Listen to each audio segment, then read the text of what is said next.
Good morning प्यारे बच्चों। तो आज हम लोग आए हैं हिंदी के ऑब्जेक्टिव को सॉल्व करने या बताने। ठीक ना, ऑब्जेक्टिव के बारे में आज हम लोग पढ़ेंगे, जिससे हमारा 50 मार्क्स यानी 15 मार्क्स मिलता है, जिससे ऑब्जेक्टिव से हमें। तो आइए आज हम वस्तुनिष्ठ प्रश्न ऑब्जेक्टिव टाइप्स क्वेश्चन को सॉल्व करेंगे। सबसे पहले हम फर्स्ट चैप्टर बातचीत का ऑब्जेक्टिव सॉल्व करने चल रहे हैं आज हम लोग।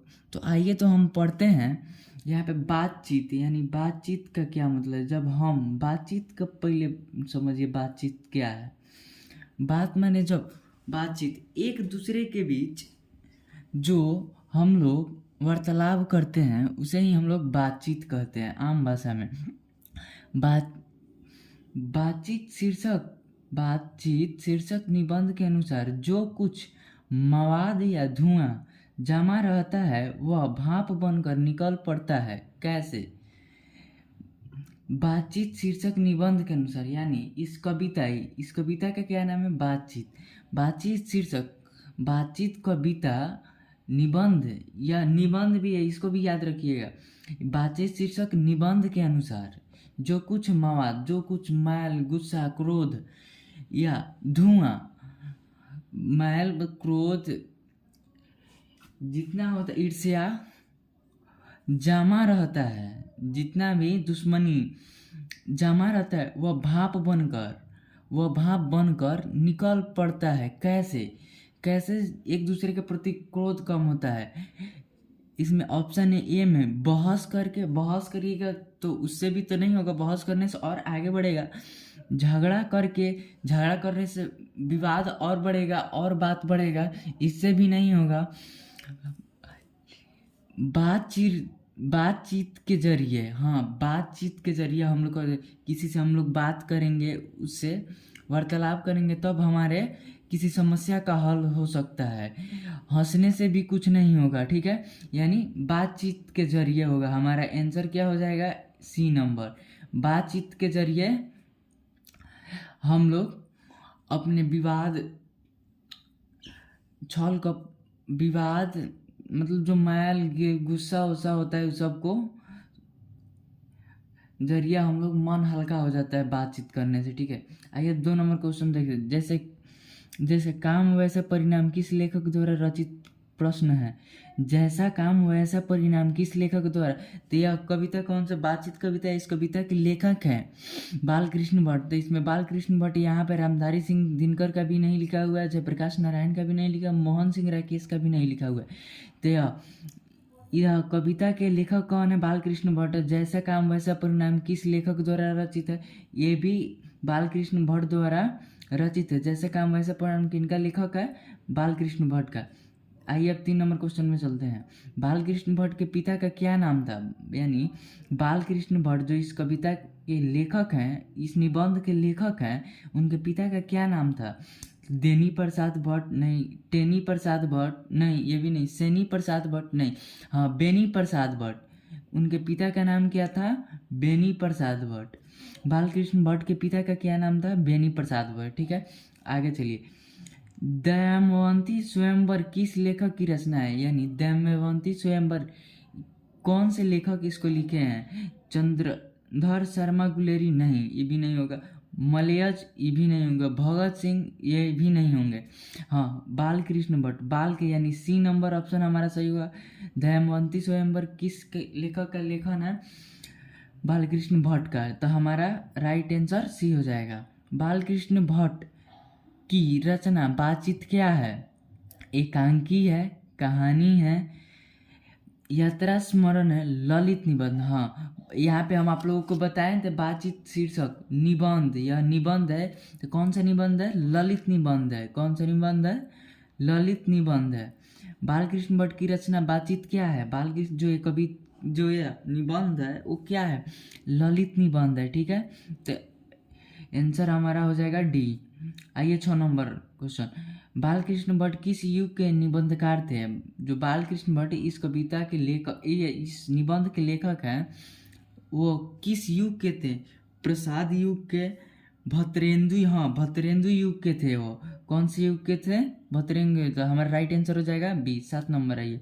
मनुष्य की बातचीत का उत्तम तरीका क्या है? यानी मनुष्य का बातचीत करने का सबसे सही तरीका क्या है? विद्वता पूर्वक बात करना नहीं, तर्क पूर्वक बात करना नहीं, भीड़ से बात करना ये भी नहीं होगा, अवाक होकर अपने से बातचीत करना है, यह सही हो जाएगा। इसका राइट आंसर, 7 का राइट आंसर डी हो जाएगा। संवाद में सबसे महत्वपूर्ण क्या है? संवाद में मतलब बातचीत करने में सबसे महत्वपूर्ण क्या बात होती है? आत्मीयता। उसमें आत्मीयता झलकना चाहिए, ठीक है। तो इसका राइट आंसर सी हो जाएगा। बालकृष्ण भट्ट का जन्म कब हुआ था? इस निबंध के लेखक बालकृष्ण भट्ट का जन्म कब हुआ था? 23 जून 1884 को नहीं हुआ था, 23 जून 1844 को हुआ था। हाँ, 23 जून 1844 को हुआ था। बालकृष्ण भट्ट का जन्म कब हुआ था? इसका राइट आंसर हो जाएगा बी, 23 जून 1844 को हुआ था। आइए क्वेश्चन नंबर 10। संयोगिता स्वयंवर रचना है, ये संयोगिता स्वयंवर एक रचना है, वो किनकी है? बालकृष्ण भट्ट का। इसका राइट आंसर ए हो जाएगा। सॉरी, इसका राइट आंसर सी हो जाएगा, श्रीनिवास दास की है। संयोगिता स्वयंवर किनकी रचना है? श्रीनिवास दास की है, सॉरी। बातचीत शीर्षक निबंध के अनुसार रस का समुद्र किनकी बातचीत में उमड़ चला? रस का मतलब बातचीत शीर्षक जो यह निबंध है, इसके अनुसार रस का समुद्र बातचीत उमड़ा चला जाता है किसमें? तो यह दो हम सहेलियां की बातचीत में।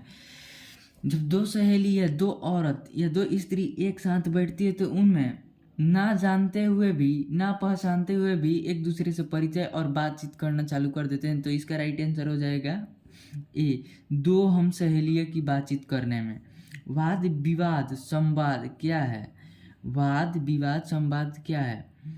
आलोचनात्मक निबंध है। हाँ, यह वाद विवाद संबंध क्या है? आलोचनात्मक निबंध की पुस्तक है। कौन सी निबंध की पुस्तक है? आलोचनात्मक। इसका राइट आंसर ये हो जाएगा।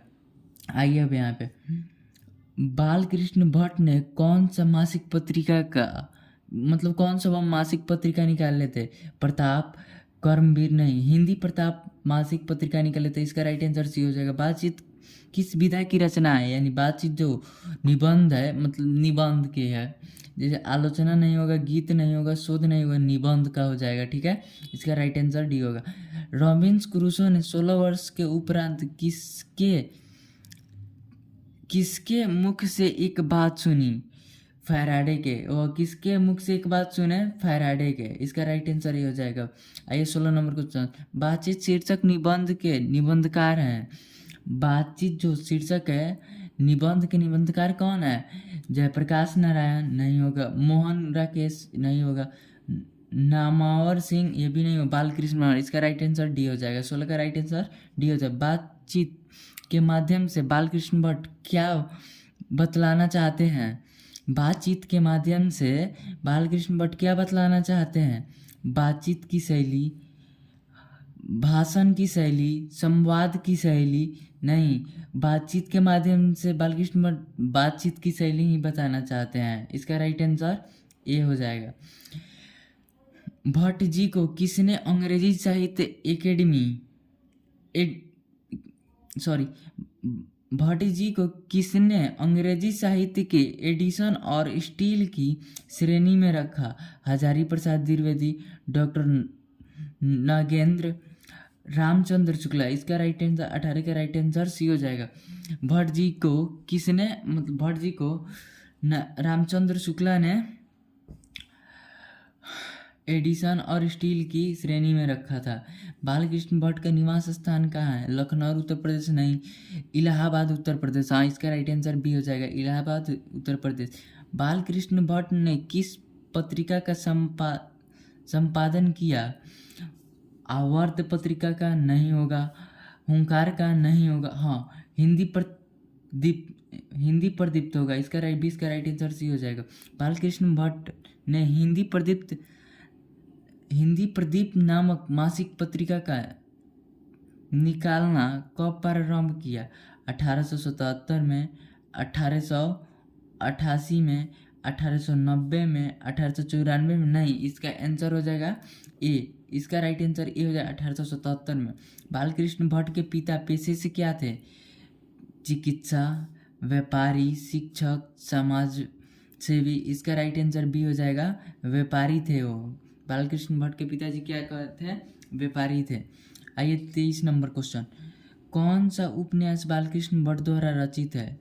मैला अंचल, गोदान, 100 अजान एक सुजान, अंतराल? हाँ, सी आंसर है इसका, 100 अजान एक सुजान। कौन सा उपन्यास बालकृष्ण भट्ट का कौन सा उपन्यास है? 100 अजान एक सुजान। ठीक है। नाटक के प्रारंभ में होने वाले मंगल पाठ को क्या कहा जाता था? भजन, नादी पाठ, मंगलाचरण, आरती?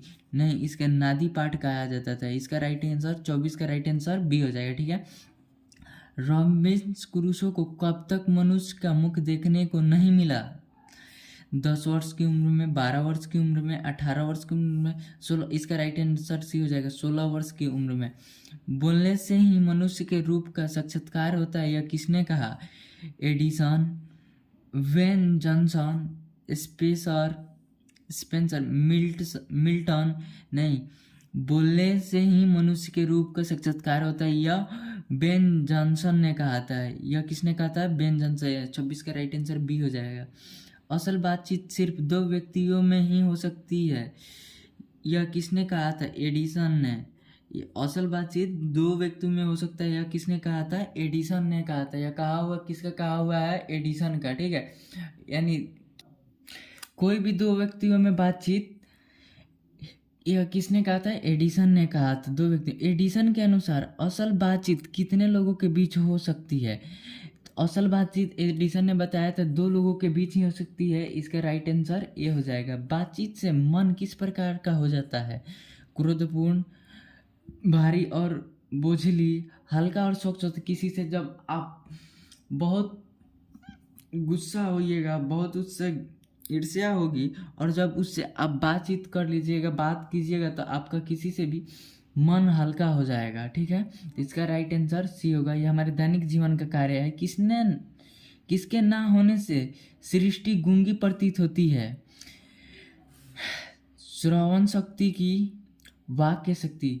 किसके ना होने से सृष्टि गूंगी प्रतीत है? जब आप किसी से बात नहीं कीजिएगा, बोलिएगा नहीं, तो तब आपको यह सृष्टि गूंगी प्रतीत होगी। तो इसका राइट आंसर बी हो जाएगा, वाक्य शक्ति। जब आप किसी से बोलिएगा, बातचीत करिएगा, तब आपका मन, यानी तब लगेगा, नहीं तो दुनिया गूंगी, सृष्टि मतलब दुनिया गूंगी प्रतीत होगी। आर्ट ऑफ कन्वेंशन यहाँ के लोगों में सर्वाधिक प्रचलित है।